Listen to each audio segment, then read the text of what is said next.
уточки, что у нас? Получается, что потом О, растет 2 года.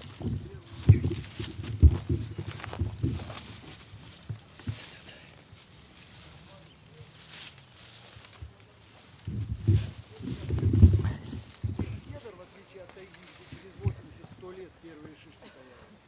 Здесь они появляются на 18-20 году. Садись на камеру.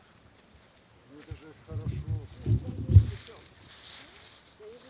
Вот это видовая растение. Соответственно, кедр более освещенный.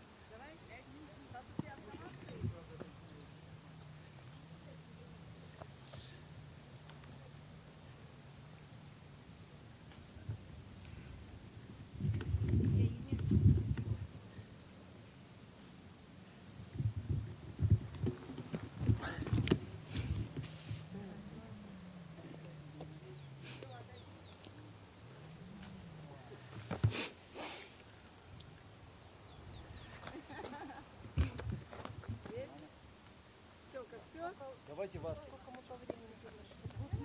Тём, давай, все, пойдем, Тём, пойдем.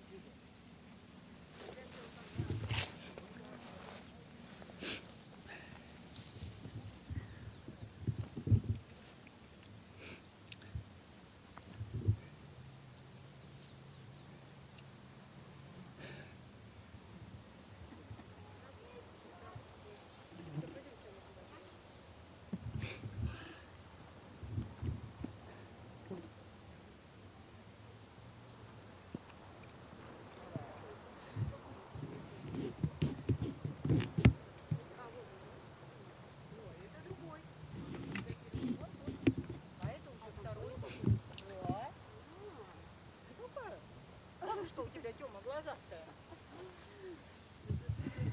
А мы вон тут увидели. А там еще фиолетовые, которые... А, тут сфотографировали. Да. А потом вот там. Вы уже фотографировали? Ну там, да, уже мы там все